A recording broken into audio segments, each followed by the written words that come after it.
Hola, buenos días a todas y a todos. Soy Macarena Velázquez, investigadora de estudios jurídicos de Mexicanos Primero. A nombre de todos los que formamos parte de la organización, les agradezco su presencia y les damos la bienvenida a esta rueda de prensa Denuncia Penal Ciudadana. Quiero presentar a los miembros de la mesa: el licenciado Fernando Gómez Montt, abogado penalista; el doctor Claudio X González Guajardo, presidente de Mexicanos Primero; y el maestro David Eduardo Calderón Martín del Campo, director general de Mexicanos Primero. Agradecemos la presencia de los comunicadores de prensa escrita, digital, radio y televisión, que son invaluables en la creación de una cultura de exigencia y rendición de cuentas. Muchas gracias a todos y todas. Para toda la rueda de prensa, si quieren ustedes comentarla, podemos usar el hashtag en Twitter, Denuncia Penal Ciudadana. Muchas gracias. Ahora, sin mayor preámbulo, le pido al maestro David Calderón, director general de Mexicanos Primero, que tome la palabra. Muchas gracias, buenos días. Gracias por acompañarnos en esta rueda de prensa. Hemos hecho esta convocatoria para dar a conocer con más detalles las razones que nos llevaron a la denuncia penal que se realizó el viernes 28 de noviembre ante la unidad de servidores públicos, la unidad especializada en investigación de delitos cometidos por servidores públicos y contra la Administración de Justicia de la Procuraduría General de la República. Estamos, como sociedad, en un momento complejo y doloroso, pero precisamente por ello estamos delante de una gran oportunidad histórica. La indignación es fundada y estamos viviendo una etapa más de transición hacia la democracia plena.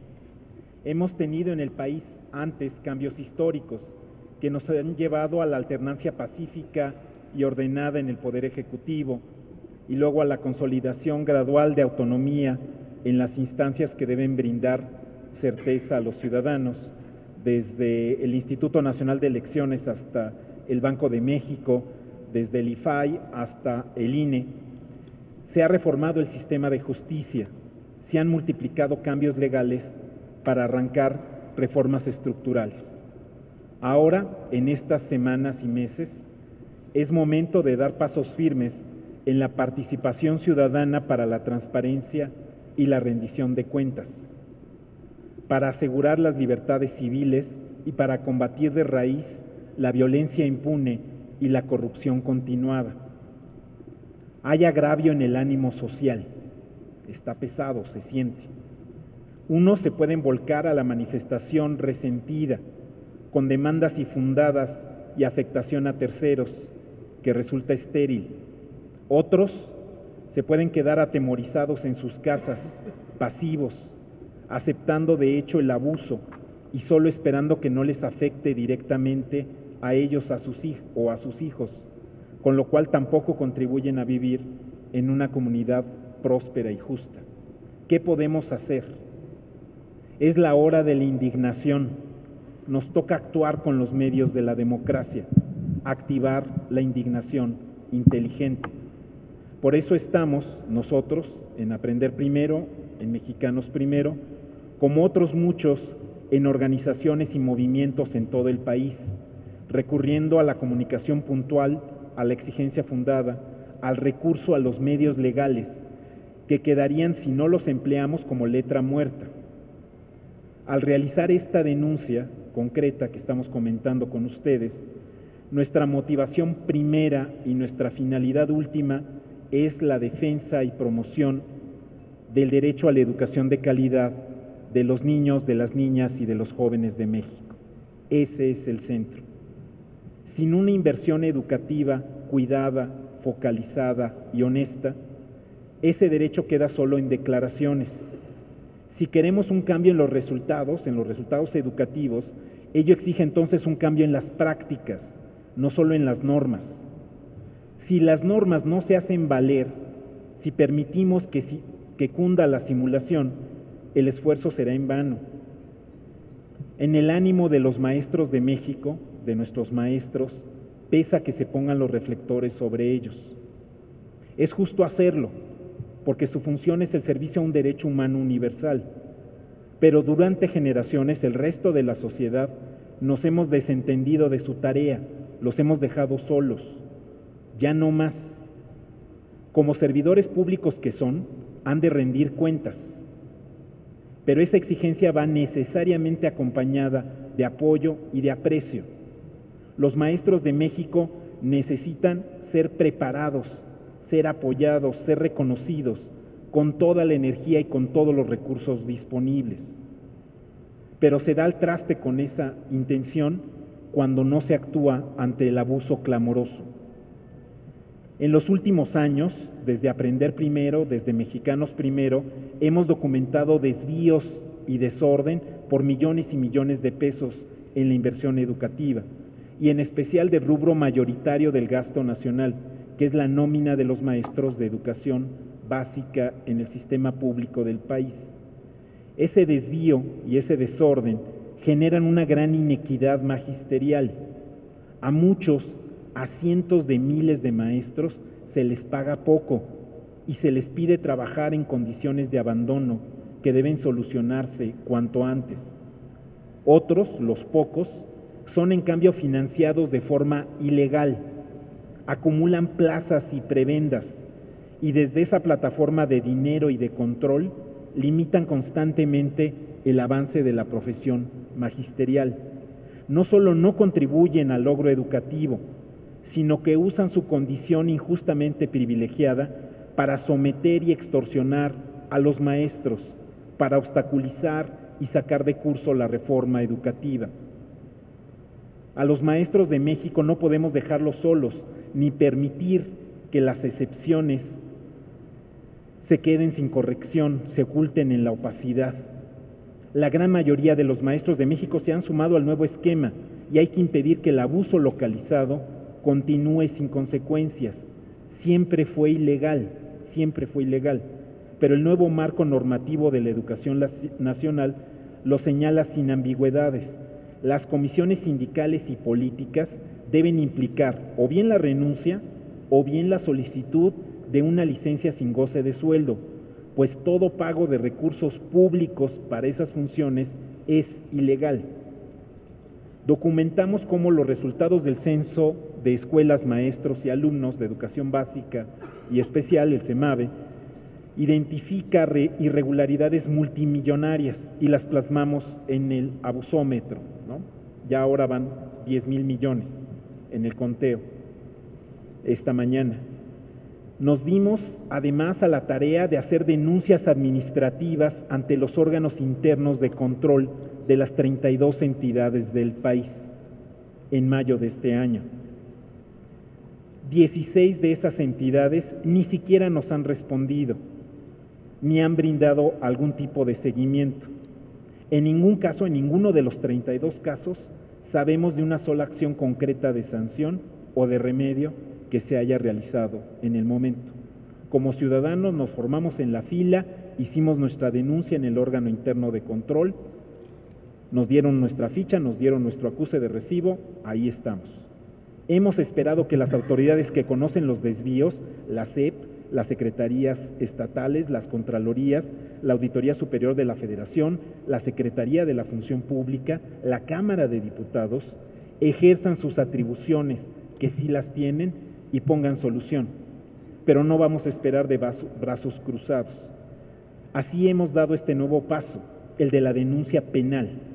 Habíamos ya en el pasado identificado graves irregularidades en la nómina de Nayarit, con información pública que se puede consultar en el portal de la SEP.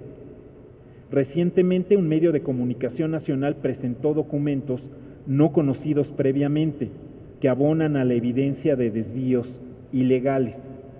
Están además estudios de parte de Marco Fernández, están estudios sobre la situación de control sindical en el magisterio de Nayarit, hechos por el Instituto Mora.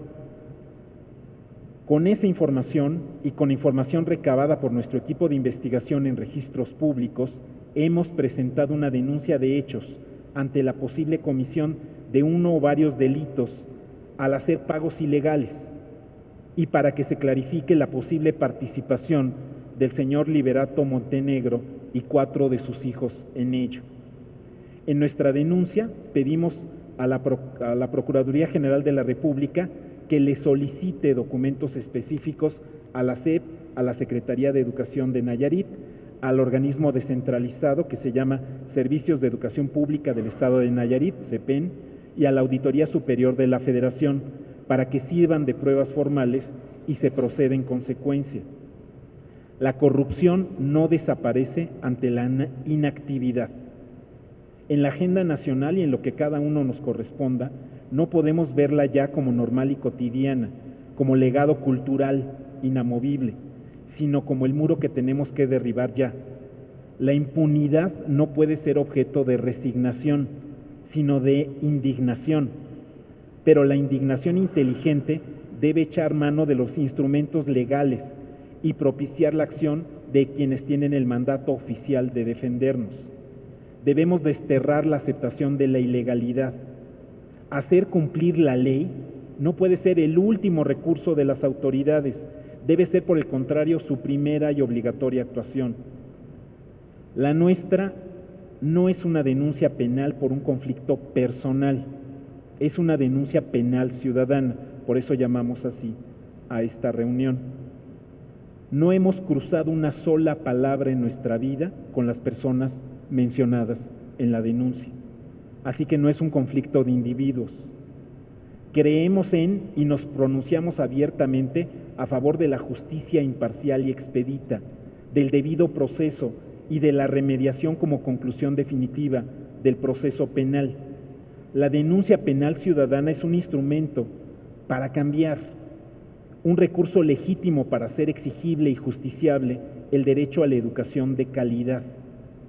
Pretendemos que este proceso sea ejemplar, tanto en la pulcritud de su presentación, que sirva de base, como también en el sentido de sentar un precedente para que muchos, incluidos en primer lugar los maestros del país, que sufren las consecuencias del desvío de los recursos, que los maestros entiendan que ganan poco porque hay quien se queda con su dinero, que se animen sin temor a represalias a usar los medios legales que están al alcance de todos nosotros para poner fin al abuso. Para nosotros, esta acción, la que estamos hoy comentando, tiene un significado de esperanza positiva. No presentamos esta denuncia con rencor, sino con entusiasmo. No estamos en esto con ánimo sombrío, sino con la convicción vigorosa de que ya, ahora ya, hay más luz, hay más transparencia, hay más manera de corregir las cosas como nunca antes hubo en la historia de México. Saber lo que está mal es un gran paso y remediarlo todavía uno mayor. Estamos cambiando como país. La ciudadanía está despertando. El interés superior de la infancia está dejando de ser un concepto abstracto. Si nos importan los niños, tienen que estar bien sus escuelas, pagados sus maestros y no se debe permitir la corrupción. La educación se está encaminando al rumbo correcto. Son cientos de miles de maestros los que sí se suman en los hechos a una profesión digna y respetada, a un trabajo esforzado y amoroso con los hijos de todos nosotros. Al apoyar esta demanda de justicia, impulsamos la equidad magisterial, que los maestros estén en un sistema que les dé certeza y pago equitativo. Contribuimos a recuperar el buen nombre de los maestros auténticos e impulsamos el derecho de los niños a contar con educadores idóneos como está consagrado en la Constitución. En www.denuncia.finalabuso pueden descargar esta denuncia penal ciudadana que se presentó ante la PGR y pueden sumarse para pedir al Procurador General de la República que investigue y en su caso ejerza acción penal contra quienes cobran como maestros pero no dan clase en Nayarit. Muchas gracias, David, por tu participación. Invito ahora al doctor Claudio X González, presidente de Mexicanos Primero, a que nos comente las razones de la denuncia.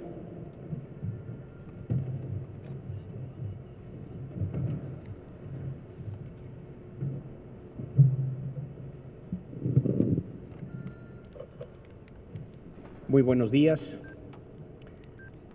A cada uno de ustedes, nuestro agradecimiento por acompañarnos esta mañana. Un abrazo muy grande a David Calderón, que apenas anteayer perdió a su padre y ya está de vuelta en la batalla. Quiero hacer también un reconocimiento muy especial al licenciado Fernando Gómez Montt, muy querido amigo, y a todo su equipo de trabajo, en especial a María Osejo, por apoyarnos y acompañarnos en esta iniciativa. Estimados amigos de los medios de comunicación, como ya lo comentó David, el pasado viernes 28 de noviembre, Aprender Primero, brazo jurídico de Mexicanos Primero, denunció ante la Procuraduría General de la República hechos que estimamos pueden constituir una conducta delictiva por parte de Liberato Montenegro, líder vitalicio de la sección 20 del Sindicato Nacional de Trabajadores de la Educación en Nayarit, y sus hijos. Los hechos que presentamos en la PGR relatan cómo, a pesar de la prohibición legal expresa, Montenegro y sus 4 hijos reciben un sueldo como maestros sin cumplir con dicha función.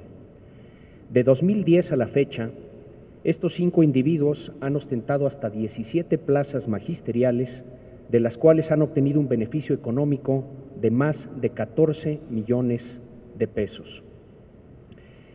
El reciente censo educativo arroja que en condición similar están más de 298,000 plazas magisteriales que corresponden a personas que ganan sueldos del presupuesto destinado a la educación, pero no sirven a la educación. Se trata de aviadores, comisionados, personas que trabajan en otro centro de trabajo e inclusive a pensionados, jubilados y personas fallecidas.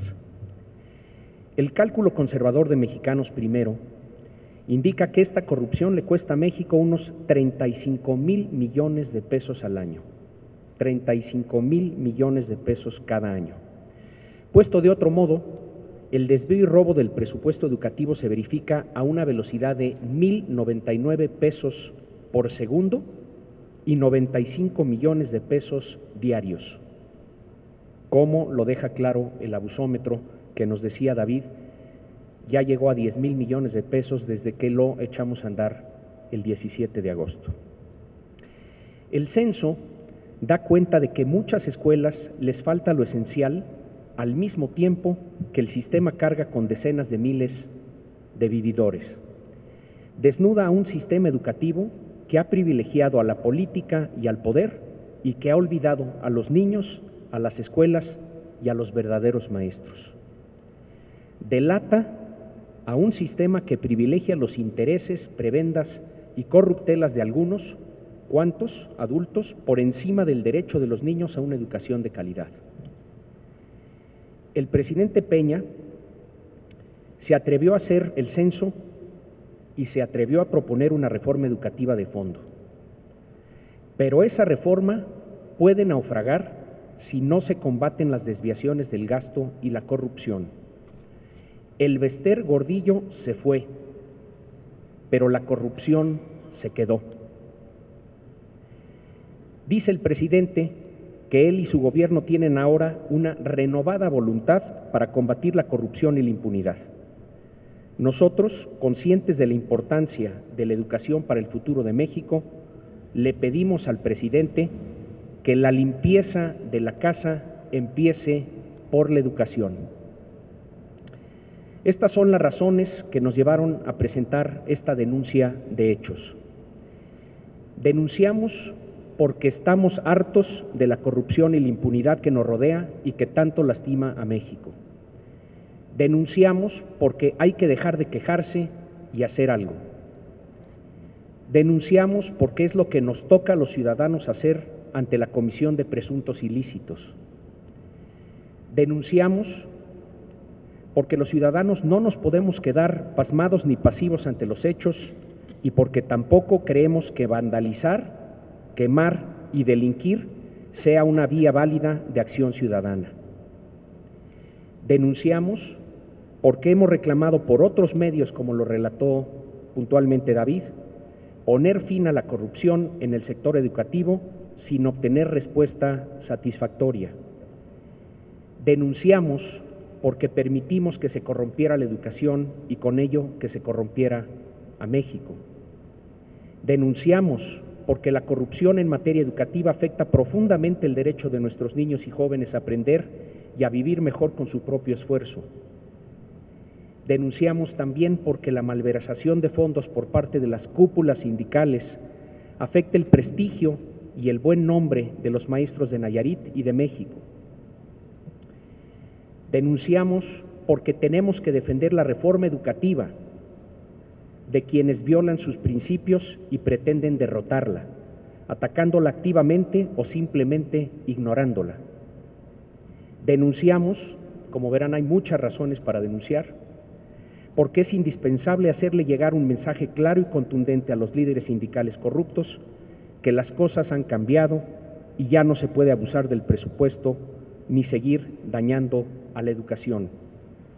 Finalmente denunciamos porque es una de las contribuciones que los ciudadanos podemos hacer a la construcción de un verdadero Estado de Derecho en nuestro país y en este caso en específico a la mejora del sistema educativo. Y terminamos con esta petición. Señor presidente, creemos en la reforma educativa y queremos creer en su palabra de restaurar el Estado de Derecho. Queremos creer también que nuestro sistema puede madurar y procurar justicia.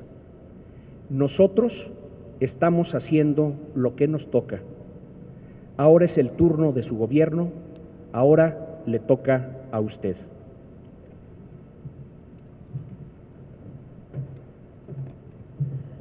Muchas gracias, Claudio. Ahora le vamos a dar la palabra al licenciado Fernando Gómez Montt para que ahonde un poco más respecto a la denuncia presentada. Buenos días. Bueno, no hay nada que yo no pueda suscribir como mexicano, como padre de familia y como abogado de lo dicho por quienes me han antecedido. Coincido que estamos viviendo en un momento clave, porque después de muchos años de estar enturbiando los procesos políticos con divisiones y debates, se dieron las condiciones para hacer y recuperar grandes reformas que permitieran esperar un nuevo sentido de unidad en México. Que esas reformas pasaron por esquemas claves, derechos humanos, educación, energía, telecomunicaciones, a fin de recuperar la esperanza para el crecimiento en el país, para una mejor equidad social y para la consolidación de un Estado de Derecho. Reconozco que es un proceso complejo que hoy nos convoca a buscar nuevos consensos para afinar y afirmar el Estado de Derecho en este país. El esfuerzo que hoy se hace tiene el valor de la sencillez, busca la claridad, para señalar todos aquellos pasos que nos tocan a los ciudadanos en este proceso. No solo es algo que puede y debe estar confiado a la política y a los políticos, sino que incumbe a toda la sociedad. Como padre de familia, estoy consciente que el futuro de mi país es de los niños, que requerimos hacer alianza con sus maestros, con lo mejor de sus maestros, para que las prácticas educativas nos lleven a superar décadas de inequidad, de falta de oportunidades, de civilidad, de solidaridad. Y que eso es algo que está al alcance de todos y cada uno. Como abogados, mi despacho participa en este esfuerzo en el ámbito de sus obligaciones como responsables sociales, de ver que operen los mecanismos de justicia para reparar aquellas prácticas que por ser de privilegio y por actuar contra valores centrales de la comunidad, deben ser despejadas. Esto no es más que una convocatoria a sostener que los grandes cambios en México al final descansan en todas sus personas, en el cumplimiento de nuestras responsabilidades elementales. Que México es su gente y que pocas apuestas hay para el futuro de México como la educación de su gente. Que esto busca reivindicar a los buenos maestros, que esto busca reivindicar las mejores prácticas, que esto busca señalar una alternativa clara entre la indignación violenta frente a la corrupción y el abuso y la pasividad cobarde. México puede y ha cambiado y debe seguir cambiando, puesto que sus retos son enormes. Y la apuesta es a que lo haga a través de sus instituciones y a través de sus ciudadanos. Hoy estoy aquí en esa calidad hablando con ustedes en su calidad de ciudadanos con la responsabilidad que ustedes tienen cerca, que es la comunicación social. La denuncia ha buscado delimitar cualquier información que pueda ser interpretada en un contexto político para centrarse en hechos concretos, específicos, cuya verificación y autentificación requiere consulta fundamentalmente con registros públicos. La reforma debe de modificar las prácticas en este país. La sociedad no quiere cambios en el discurso, pero que siga la misma historia. Y a todos nos toca ver por qué eso pase.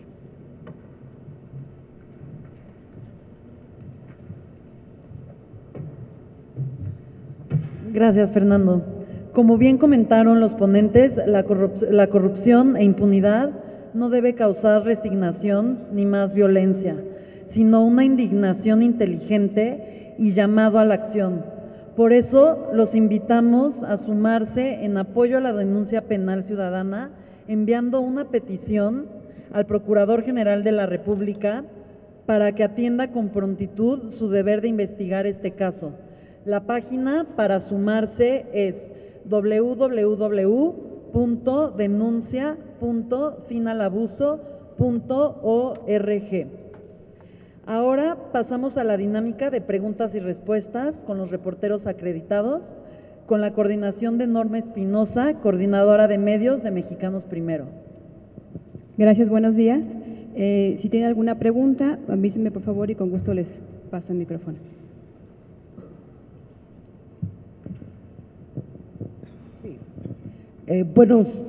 Buenos días, agradecida por esta invitación. Yo vengo de Bahía de Banderas, Nayarit, de noticiaspb.com. Es un medio que es ahí muy reconocido y agradecerles esta grata invitación a la cual inmediatamente dijimos que sí. Preguntarles algo interesante que se da en Nayarit. Hay una controversia de emociones, de sentimientos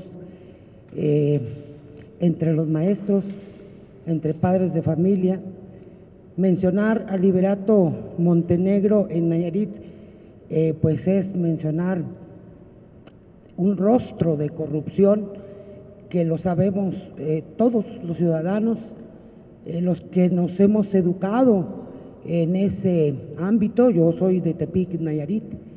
Entonces, pues es grato que ustedes, así como los escuché, los encuentro sinceros, pero yo soy periodista de hace más de 25 años y he escuchado muchos discursos sinceros y seguimos en las mismas.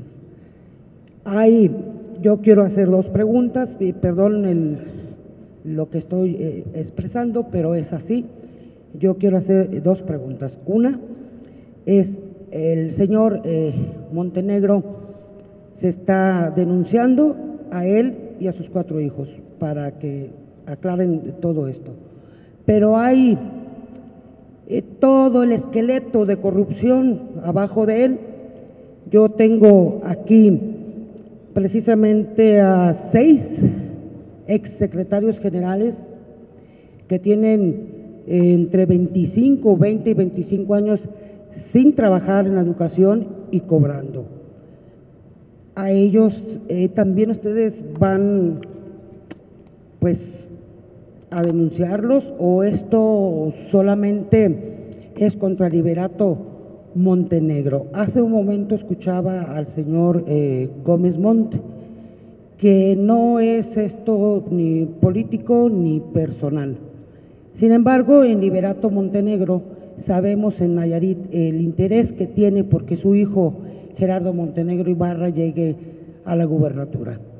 Y ya viene el año de elección y bueno, a mí me piden maestros que no están de acuerdo en lo que está ocurriendo con Liberato, que les pregunte directamente si esto no es una simulación más de tantas que hemos visto en tantos años contra Liberato Montenegro, de que se habla de denuncias, se habla de quejas, se habla de maestras y maestros que han sido humillados, que han sido quitados y que nada ni nadie ha hecho nada.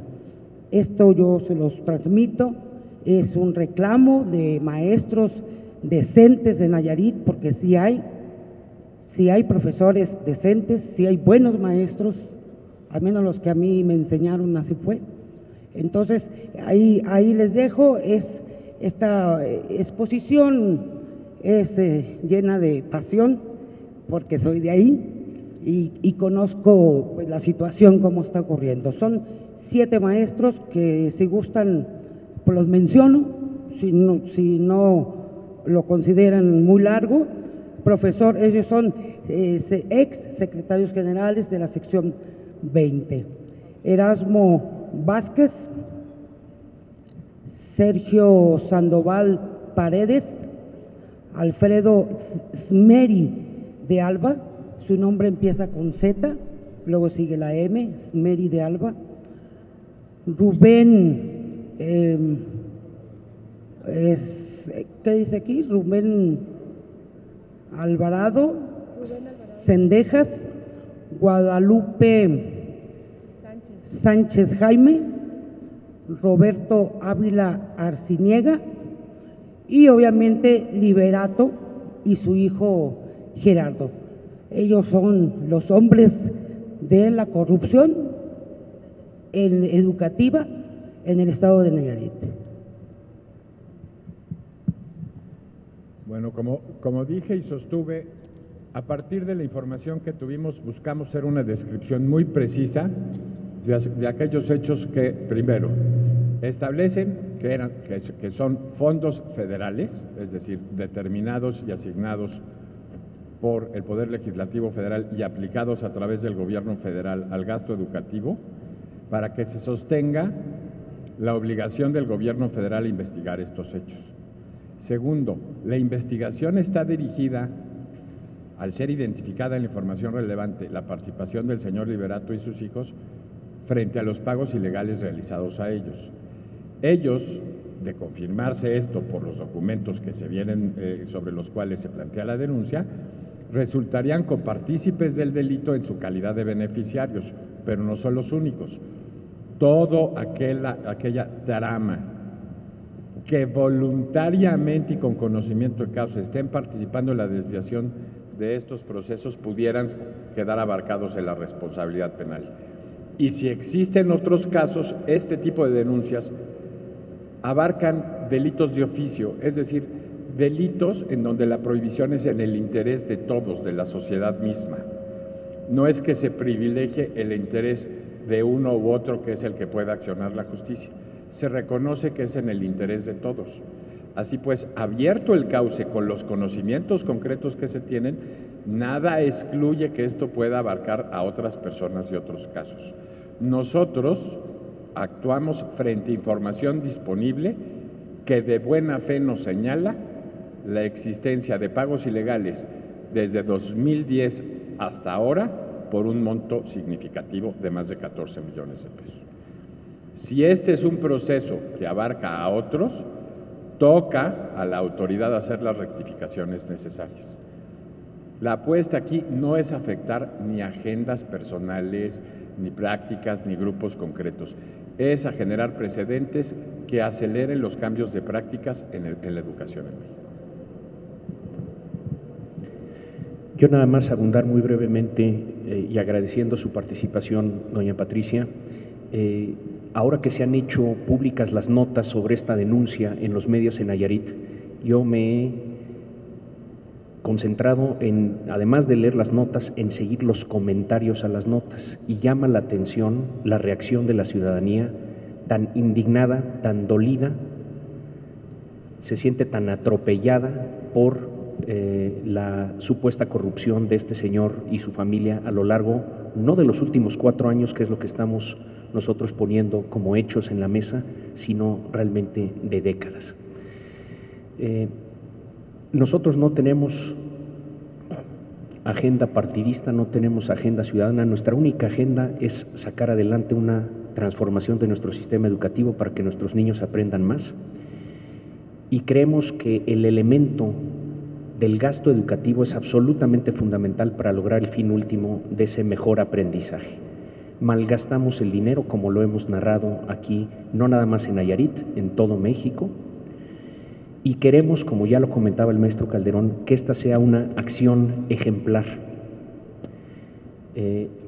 Veamos hasta dónde nos lleva, pero ya entre todos estamos enviando el mensaje a los líderes sindicales, como comentamos, de que las cosas están cambiando, de que ya no se puede seguir con el mismo abuso y con la misma impunidad. Entonces, hay testigos aquí entre nuestros amigos de los medios de comunicación y otras personas que nos acompañan hoy, de lo tercos que somos en Mexicanos Primero para perseguir los asuntos. Entonces, vamos a estar muy tercos en este asunto, y también le comento a usted y a los medios de comunicación que por aquí inicia la cosa, pero no quiere decir que aquí termine. Nosotros seguiremos buscando indicios de corrupción, y cuando los tengamos, como es el caso ahora, los vamos a seguir denunciando, porque esto tiene que cambiar para bien de nuestros niños y jóvenes. Entonces, en eso vamos a ser muy tesoneros, como le decía. En los próximos días, la Secretaría de Educación Pública, por mandato del Instituto Federal de Acceso a la Información, tiene que hacer públicas las bases y los resultados del censo educativo, y esperemos que eso nos dé más elementos para poder seguir en esta batalla de transparentar y eficientar el gasto educativo en nuestro país. Si no me equivoco, es el día 8 de diciembre la fecha límite para que la Secretaría de Educación Pública le entregue a Mexicanos Primero las bases de datos del censo. Por supuesto que se las entrega a Mexicanos Primero, y al entregárnoslas a nosotros las hace públicas para todos, porque nosotros las vamos a hacer públicas. Entonces, ahí todos tendremos más elementos para combatir este tipo de hechos. Muy brevemente, Patricia, estamos empezando con este caso, pero justo queremos continuar con muchos otros. Sabemos que hay casos paralelos en Veracruz, hay casos paralelos en Tamaulipas. Entonces, nos parece fundamental no solo que se acabe toda comisión sindical pagada con recursos públicos, sino que eso vaya directamente a quienes conducen las cúpulas sindicales, porque sabemos que es la posibilidad de extorsionar a los maestros y de sumarlos a un esquema de corrupción y de venganzas entre grupos. Entonces, el mensaje para los maestros de Nayarit es: no somos ni de un partido ni del contrario, nos llevamos fatal con todos los partidos. Les consta aquí a los compañeros de la prensa de la Ciudad de México, estamos en esto también desnudando la falta de capacidad de la Cámara de Diputados y de los partidos de esos diputados para no poner orden a esto. Estamos denunciando junto con esta, digamos, al hacer esta denuncia estamos mostrando cómo muchísimos han sido omisos y con eso han permitido esto, autoridades federales también. Entonces, pensamos que si esta investigación es adecuadamente llevada, si se comprueban los hechos, entonces los responsables no solo son quienes reciben, como ya se decía, sino quienes pagaron. Entonces, nuestro ideal es a la cárcel los que entregan el dinero, los que lo reciben también en el grado de participación, pero quienes entregan el dinero, porque el dinero era de los ciudadanos, era de los maestros de a de veras, era de los niños. Entonces, esos funcionarios merecen una sanción ejemplar, y lo que queremos es al final que tampoco sea una venganza en donde muchos van a la cárcel y se repite el esquema de corrupción, pero con otras personas, sino que se pare la corrupción y que ese dinero se reasigne a donde corresponde, que es a mejorar los sueldos de los maestros y a las escuelas, que en Nayarit es lamentable el estado de las escuelas y es increíble que se gasten tantos millones y se desvíen tantos cuando tan urgentemente se necesitan en el otro campo. Xochitl López Barrón, NRM Enfoque. Gracias. Buenos días, yo tengo varias preguntas. Primero, ¿se inició este caso en Nayarit porque lo pudieron documentar a partir del censo? O digo, porque ustedes mismos han denunciado muchas corruptelas en Guerrero, en Chiapas, en Oaxaca, ¿no? Entonces, llama la atención, o sea, ¿por qué Nayarit? Porque el censo les permitió tener los documentos y los datos concretos. La otra es, licenciado Gómez Mon, ¿cuánto llevaría este proceso penal o judicial? ¿Cuándo podríamos estar teniendo los primeros resultados? Y bueno, ya se señaló que sería castigar a los funcionarios.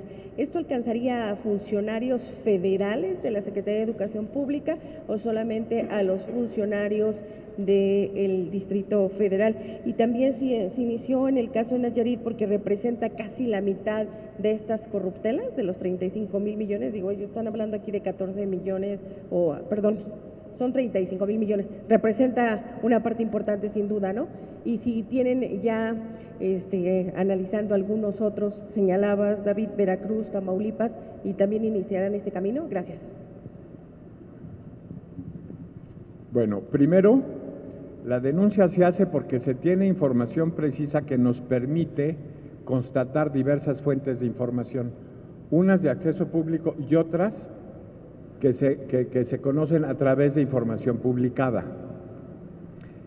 Eso nos señala que en el ejercicio de transparencia que es necesario para controlar este tipo de procesos, tenemos que subir a la información pública otras fuentes que no deben quedar reservadas, lista de plazas, lista de nóminas, para hacer los cruces que nos permitan conocer de manera muy rápida dónde puede haber desvíos y dónde no, dónde se siguen con los desvíos o no.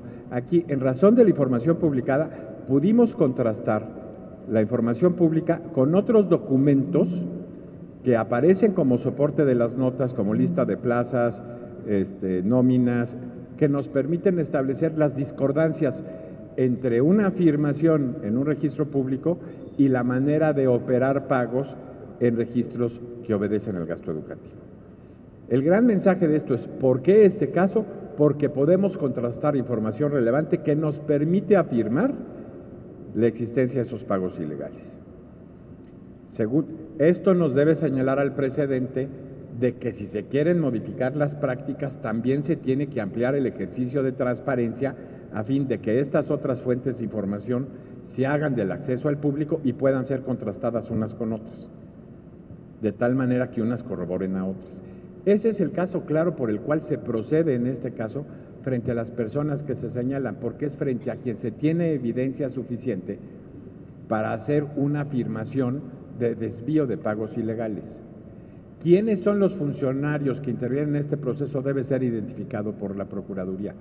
Yo hago la acotación que para que la responsabilidad alcance a esos funcionarios, ellos debieron haber advertido que esos pagos eran ilegales, es decir, que llegarían a personas que no estaban prestando los servicios educativos para los cuales esos pagos se hacen. Obviamente que esto es más probable en la medida que el pago se aproxima a quien se paga que cuando la relación es mucho más distante, simple y sencillamente porque se presume un conocimiento de las circunstancias, que el señor no da tareas educativas y que se le está pegando abusivamente. Esto es lo que se tiene que averiguar en el proceso. En otros casos, pues obviamente lo que existe es un clamor, producto del enojo y de la frustración de muchos buenos maestros que acercan la información. En este caso, lo que nos sirve este caso como antecedente central es la necesidad de contrastar evidencias para llegar a afirmar estos hechos. Y la exigencia, como una de las ganancias más importantes para gobernar estas prácticas, que se transparente esa información. No solo la de la Secretaría de Hacienda, sino aquella producidas por los estados que sirve para justificar los datos que tiene la Secretaría de Hacienda. Y así ya no habrá intersticios en la información y la información puede ser contrastada con su realidad. Más o menos estiman. A ver, en principio están señaladas las fuentes documentales sobre las cuales se hacen las afirmaciones y todas son fuentes públicas. Algunas requieren de corroboración de campo, pero en su gran parte es solicitar informes a los registros públicos correspondientes para autentificar la información. No debiera tardar mucho para partir por lo pronto de la afirmación de los hechos base de la denuncia. Por eso nosotros, al hacer la denuncia, tuvimos el cuidado de precisar los hechos y precisar las fuentes de información sobre las que nos permiten afirmarlos, para que sean corroboradas o desvirtuadas. Vamos a ver qué dice la investigación. Hoy por hoy, toda la información documental se sostiene como seria y como auténtica. ¿Cuánto dura? Ahora sí que es difícil predecir. No debe durar mucho. Terminó diciendo no debe durar mucho.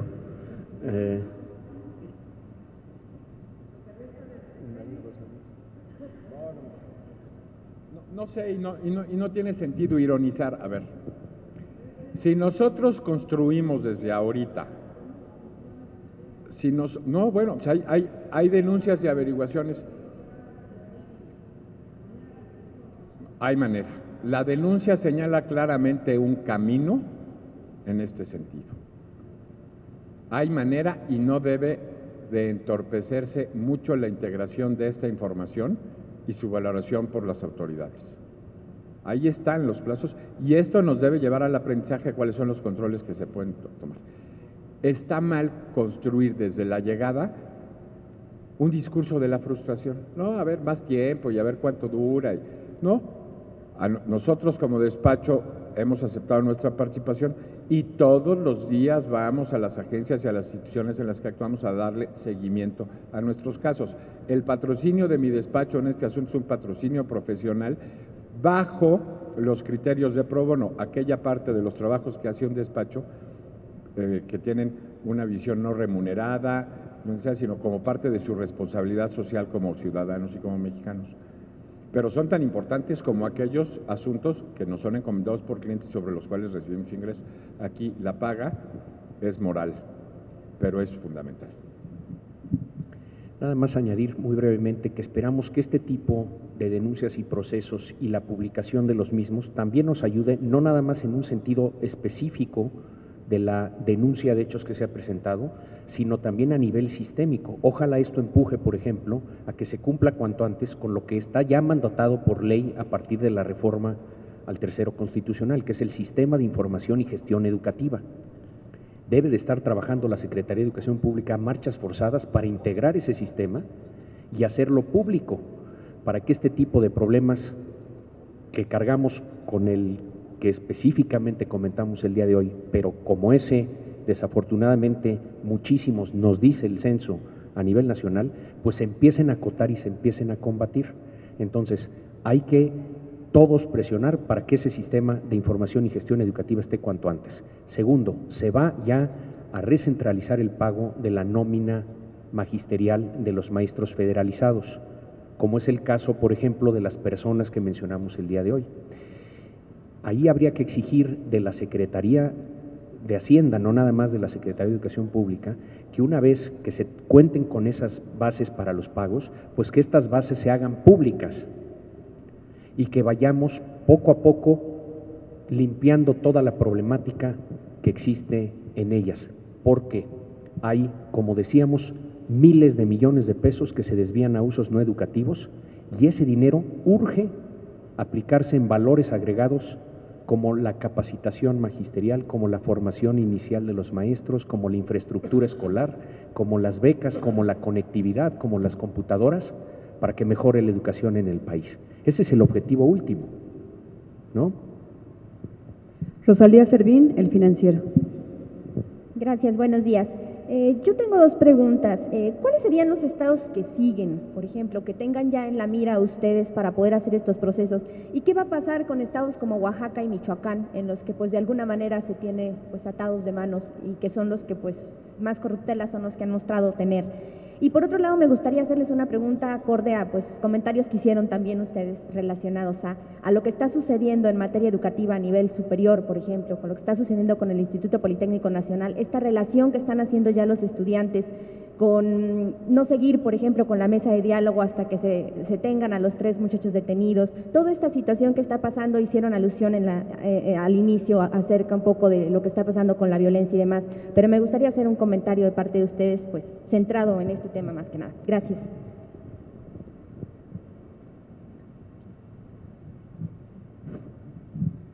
Bueno, justamente traemos, digamos, procesos paralelos a esta denuncia penal para una corrección en todo el sistema, ¿no? En el sentido de, hemos insistido en que se tome cartas en el asunto con respecto de lo que ha registrado la Auditoría Superior de la Federación como daño al patrimonio a través de el mal uso de los recursos educativos. Entonces, digamos, ahí, como digo, hay montones de estados para tenerlos en la mira y justo queremos ver qué pasa con este caso para que de veras sea eso, ejemplar, paradigmático, ¿no?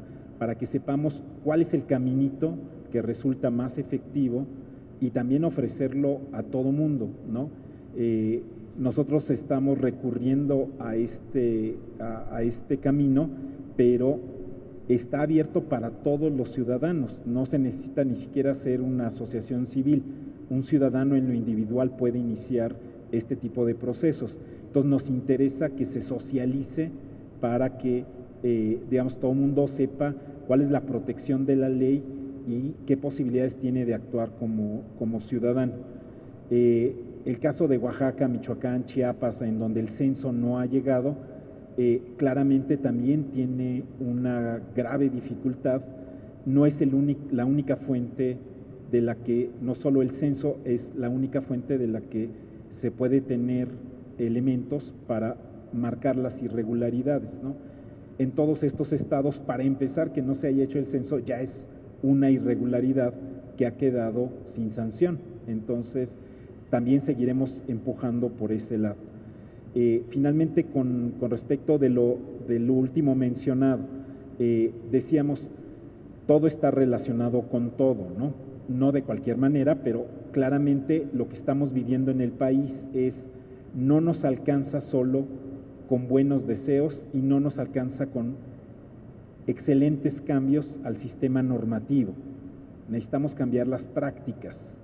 Entonces, algunas de estas reacciones a toro pasado, digamos, pues buscan corregir lo más posible, pero en el ánimo de todos los mexicanos no se puede permitir la injusticia, no se puede permitir la corrupción. Ahora, no ayudamos si el modo de conversación y el modo de propuesta es patear la mesa, ¿no? Si no nos escuchamos unos a otros, si no nos obligamos unos a otros a las responsabilidades legales y ciudadanas, eso no va a crecer. Por eso hemos comentado este ejercicio como una especie de tercera vía. Valoramos muchísimo la manifestación pública, pero cuando esta manifestación pública empieza a afectar los derechos de terceros, empieza a estar vinculada a ella misma a delitos, pues pierde legitimidad y pierde, por supuesto, efectividad. Y por el otro lado, como decíamos, la pasividad nunca ha resuelto nada. Entonces, hay que explorar todos los recursos que tenemos los ciudadanos. O sea, no estamos pidiendo que cambie el Código Penal, estamos usando el Código Penal actual, estamos recurriendo a instancias que ya están establecidas. Hay una unidad especializada en delitos, ¿no?, de funcionarios públicos. Entonces, ahí están, los ciudadanos tienen que saber que están, que muchas veces no tienen mucho trabajo porque no los hacemos trabajar. Hay que ponerlos en marcha, hay que dinamizar su actuación y hay que exigir resultados. pero ya sobre un proceso, ya no es una denuncia ciudadana mediática, ¿no? Es muy valioso que sea mediática, pero no basta que sea mediática. ¿Qué tal si hacemos las dos cosas, penal y mediática? Y por eso los estamos invitando a ustedes, ¿no? Penal ya la hicimos formal, sellada, de recibido. Ahora vamos a comentarlo y que corra por las dos vías, ¿no? Por los tribunales, digamos, judicialmente establecidos, y que corra por el tribunal de la opinión pública, que la gente sepa que hay razones para esto y que se active. Carlos Delgado, de Realidades de Nayarit. Buenos días, gracias por la invitación. En Nayarit, esto es un tema cotidiano en este momento. En Nayarit se aprecia el nivel de la organización que está impulsando esta acción, incluso el nivel del penalista que lo tiene en sus manos. Mi pregunta, el planteamiento que hacen ustedes acerca de que reivindicar a los buenos maestros de entrada es un atractivo muy importante para la gran masa de maestros que sí efectivamente están operando como tales. Mi pregunta es la siguiente: ese tipo de cacicazgos no se crean por sí mismos, sino bajo el auspicio total del Estado. En Nayarit tenemos claro, como le decía la compañera hace un momento de Valle Banderas, que esta situación ha tenido el aval de diferentes y diversos gobiernos estatales. Mi pregunta es bien concreta: ¿tienen ustedes alguna información o algún dato o algún contacto para conocer si el gobierno estatal en este momento se deslinda de este personaje o lo respalda? Porque tenemos información que hace unos días el dirigente nacional del CENTE, Juan Díaz de la Torre, totalmente se deslinda de este personaje al decir que no tiene ningún trato con él. Entonces mi pregunta es al respecto de eso.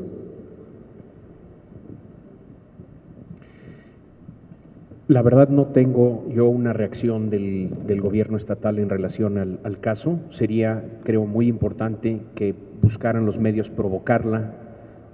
Ya comentaba el licenciado Gómez Montt y el mismo David, que aquí ya lo determinará la investigación, pero no es nada más quien recibe, quien tiene en su caso, si se verifica esto como irregular o ilegal, un problema, también es quien paga.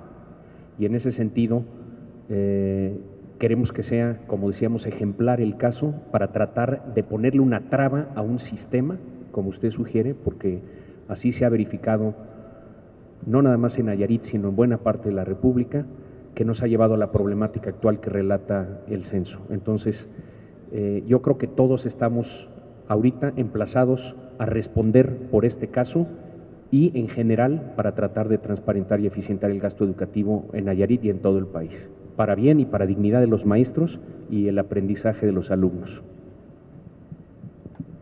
Sonia del Valle, Reforma.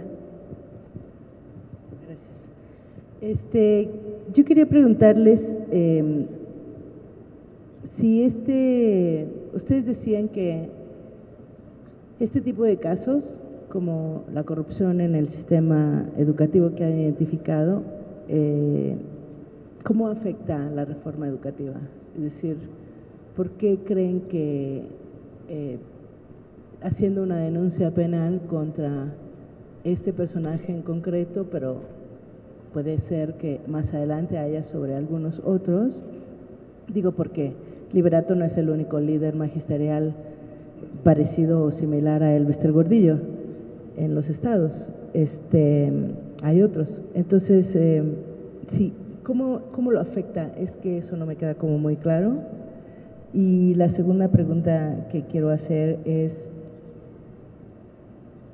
bueno, esta es como la primera parte, hacer la denuncia, pero ¿qué esperan, por ejemplo, hacer con las personas que estén firmando en esta página web que apoyan la denuncia? Es decir, ¿esto se presenta también en la PGR? ¿Sirve de algo o no sirve? ¿O es nada más como para que un grupo de optimistas se sumen a esta denuncia? Gracias.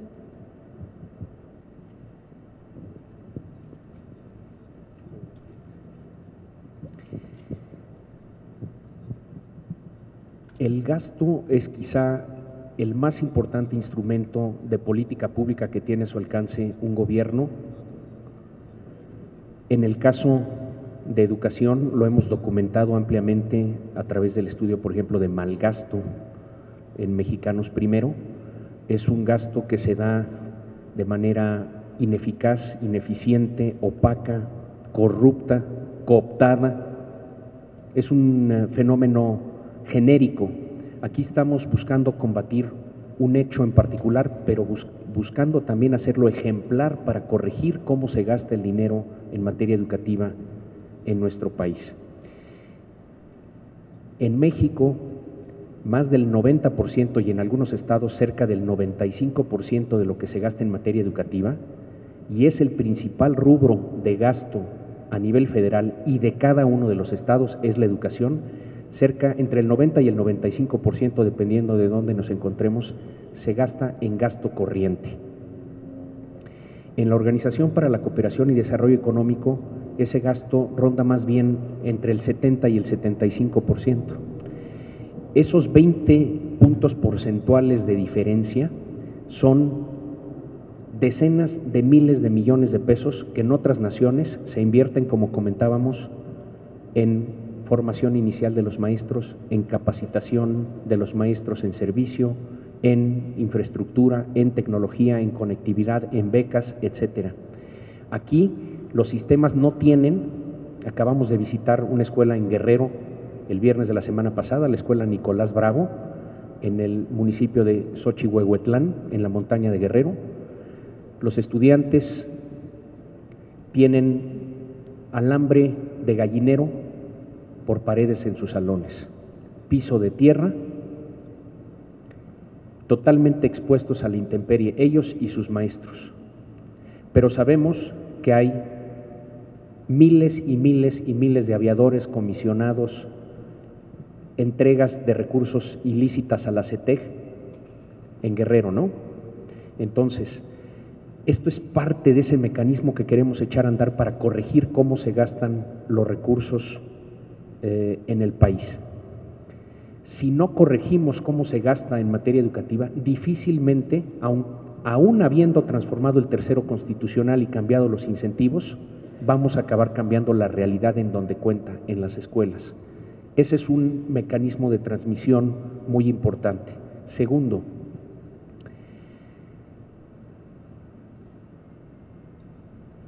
el mismo hecho de que el ilícito, en nuestra impresión, de seguir cobrando como maestro sin serlo, se verifique después de la entrada en vigor de las nuevas normas, es una clara indicación de que la cúpula sindical y la autoridad nayarita sigue como antes. Sigue como antes. Y eso vulnera a la reforma, envía una señal a todo el sistema de que no se tiene que cumplir con la reforma, y si eso sucede en este caso y en miles de casos más en el país, pues estás golpeando fuertemente la posibilidad de transformar al sistema educativo a través del tercero constitucional y todo lo que determina. Tercero, si ya tienes identificadas a organizaciones, en este caso a la sección 20 y al CEPEN, que no están actuando adecuadamente, pues hay que irse a investigarlos y a mandar la señal de que tienen que cumplir con la ley. Y finalmente, lo hemos comentado en relación a ciertas cúpulas sindicales, es claramente el caso de la sección 20 en Nayarit, pero pudiéramos estar hablando de la sección 22 en Oaxaca, de la sección 18 en Michoacán, de la CETEG en Guerrero. Están esencialmente ahorita activados para derrotar a la reforma al tercero constitucional. ¿Qué sentido tiene estar financiando de manera generosa inclusive a organizaciones que se oponen abiertamente a la reforma educativa? Esto lo hemos preguntado antes. Ahora, no nada más, como decía David, es una denuncia pública, es una denuncia también penal en contra de quienes viven del sistema para atacar la reforma y en contra del presupuesto de los mexicanos. Sonia, y con respecto de qué esperamos de las firmas, justamente esperamos que al familiarizarse los ciudadanos con esto, vean que está inmediatamente accesible a cualquier ciudadano mexicano hacer una denuncia penal. En este sentido, es una denuncia de hechos con elementos publicados. Entonces, digamos, uno no tiene que ser, siempre ayuda, y en ese sentido estamos agradecidísimos con Fernando y su despacho por este apoyo solidario, pero uno no necesita ser penalista para empezar una denuncia de hechos. Ahí están los hechos, está publicado, hay registros públicos y entonces se puede hacer. No estamos rompiendo, sino siguiendo el debido proceso. No nos corresponde a nosotros establecer culpa en términos penales, que lo determinen los señores que a nuestro servicio tienen que hacer esto, que son los de la Procuraduría General de la República y después el resto del sistema. ¿Qué estamos esperando entonces que hagan los ciudadanos? Que al sumarse no se están sumando como denunciantes a nuestra denuncia penal, se están sumando con una petición basada en el artículo 8º. Tenemos derecho de petición todos los mexicanos y es una garantía individual constitucional. Tenemos derecho a pedirle a la autoridad que haga lo que puede hacer y está en sus atribuciones, y la autoridad está obligada a respondernos qué va a hacer con esa petición que le hemos hecho. Entonces, estamos invitando a que los ciudadanos en general se sumen a la demanda en el sentido de pedirle al procurador, que ese es el texto de la solicitud, que si la firman se lanza a la PGR, le estamos pidiendo que atienda con prontitud y con detalle esta denuncia penal que ya estableció en su momento Aprender Primero. A ver, básicamente tenemos que entender la diferencia de este caso con otros. En este caso, tenemos acceso a la información pública, pero también la información publicada que claramente señala un lugar para la esperanza. Es ese tipo de periodismo el que limita las coartadas del silencio. En la medida en que entre los firmantes cunte el ejemplo de la cooperación con procesos legales para aclarar y cambiar las cosas, el proceso cambia. El proceso cambia. Este es un ejercicio para decir, un reto a la autoridad para decir, haz valer los procesos que sirven para depurar las prácticas viciadas. Y hazlos valer de cara a la sociedad para estimular la participación de personas a fin de evitar otros casos de impunidad. Esto no hubiera sucedido sin una actitud valiente, seria, responsable y estudiosa del periodismo para darnos acceso a documentación relevante que nos permita encauzar los procesos legales. Teresa Moreno, 24 horas. Hola, ¿qué tal? Buenos días todavía. Yo tengo dos de mis preguntas son muy técnicas, muy específicas, y las otras sí son un poco más amplias. Yo quisiera, por favor, si nos pudieran especificar los nombres de los 3 hijos contra los cuales va la denuncia, por favor, los delitos específicos que ustedes buscan que se persiga, por un lado. También quería yo preguntarle al abogado Gómez Montt, con su experiencia como secretario de Gobernación, ¿cuál es la dificultad política de que en realidad este tipo de personas, que no es el primer caso de corrupción generalizada, en realidad que ese tipo de personas terminen en la cárcel? Porque llevan así años y bueno, no ha pasado mucho. También quisiera saber si dentro de estas investigaciones que están empezando, que hoy anuncian que van a seguir, alguna de ellas se va a dirigir hacia Juan Díaz de la Torre, que bueno, sabemos que sigue cobrando todavía como director de primaria, me parece que son 56,000 pesos al mes. También quisiera saber si es generalizado entre los dirigentes del sindicato a nivel nacional este tipo de prácticas. Y ya por último, ¿cuál es su opinión? ¿Qué opinión les merece? Que bueno, también el mismo secretario general del CENTE, mencionaba que a la hora de firmar el acuerdo o el convenio para establecer el FONE, llegar a las negociaciones con el gobierno federal, también los maestros consiguieron que las prestaciones que se habían logrado en las negociaciones en los estados se pudieran integrar finalmente y, bueno, sean reconocidas en el fondo. Muchas gracias. A ver, entiendo que se repartió la denuncia, ¿no? O es posible dar copias de la denuncia, ahí se establecen los nombres, pero lo importante aquí es esto. Es la evidencia la que nos llevó a las personas que señalamos, no señalar a las personas lo que nos llevó a la evidencia.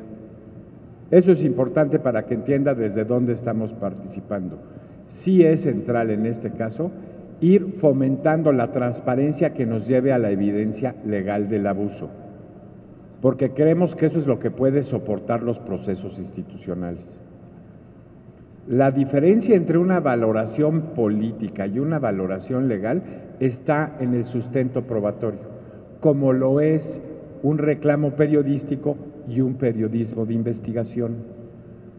Está en la capacidad de juntar testimonios documentales o sociales que permitan sostener la información y que permitan que sobre esa información se generen efectos legales. Entonces, vea usted la denuncia, no es un techado de adjetivos que se proliferan por todas partes, ni una visión retrospectiva de la historia de los personajes. La denuncia se centra a vincular evidencia con personas que dan lugar a que sobre los procesos en que se han visto beneficiadas se abra una investigación y se determinen responsabilidades. Por eso, hoy asume un rasgo esta estrategia de procedimientos legales. En cuanto a otro tipo de valoraciones políticas que son importantes en cualquier sociedad, pues sí, se la dejo más a aquellos que tienen una responsabilidad distinta. Lo mío es cuidar el debido proceso.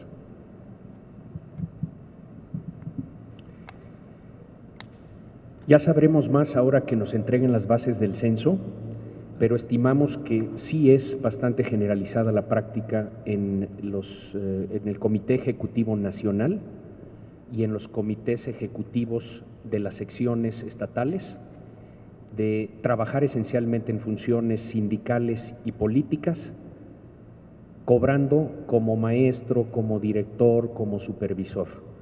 No nada más eso, la evidencia que tenemos a nuestro alcance señala que son los maestros, directores y supervisores mejor pagados del país, ¿no? Quienes cumplen con funciones y quienes rompen en ese sentido la legalidad, porque la ley es muy clara, no puedes estar cobrando como maestro, director o supervisor si no estás cumpliendo esa función. Entonces, como ya lo comentamos previamente, nosotros vamos a ir a buscar toda la información que podamos procurar para seguir adelante con este tipo de denuncia hasta que se acabe limpiando cómo se gasta el recurso educativo de los mexicanos. Para nosotros no hay nadie inmune de esta búsqueda para limpiar el gasto en materia educativa. Y un último tema, Teresa. Es cierto que convinieron que se iban a respetar las prestaciones.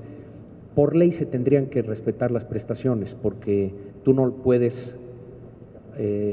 aplicar retroactivamente o quitarle prestaciones a los trabajadores de la educación, pero hay que distinguir con toda claridad lo que es una prestación, como pudiera ser el aguinaldo o un bono o el día del maestro, de lo que es irregular e ilegal, porque eso no es una prestación. Estar ganando como maestro sin serlo, eso no es una prestación, eso es una cuestión ilegal y hay que perseguirla y hay que terminar con ese tipo de prácticas. Entonces, tiene que haber un muy claro distingo. Las prestaciones sí, lo irregular y lo ilegal es lo que vamos a demandar ante SEP y Hacienda, que se corrija ahora que ellos van a tener las bases de los pagos a partir, me parece, del 1 de marzo del año entrante. Entonces, todos tenemos que meter presión para que eso se corrija. Nada más una última cosa, eso, justo estamos en favor del derecho a la educación de calidad y todo lo que a ello contribuya. No es una santa cruzada contra los líderes sindicales o sus familias o sus asociados. Esperamos que cunda también el buen ejemplo en términos de moral ciudadana, ¿no? Ojalá que no deba llegar la ley a donde cabe la decencia.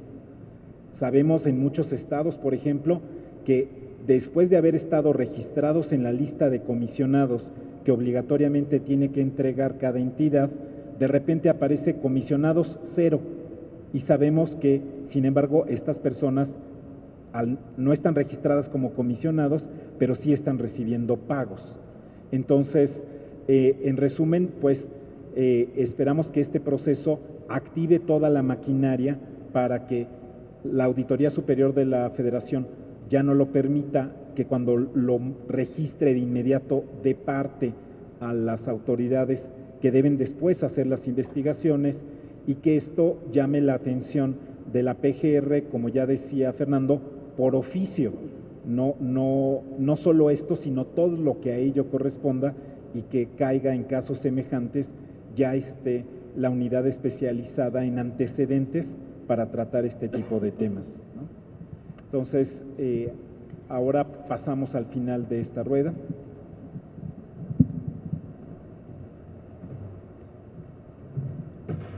Con esto damos por concluida la rueda de prensa. Agradecemos a todos ustedes su participación en este evento. Muchas gracias.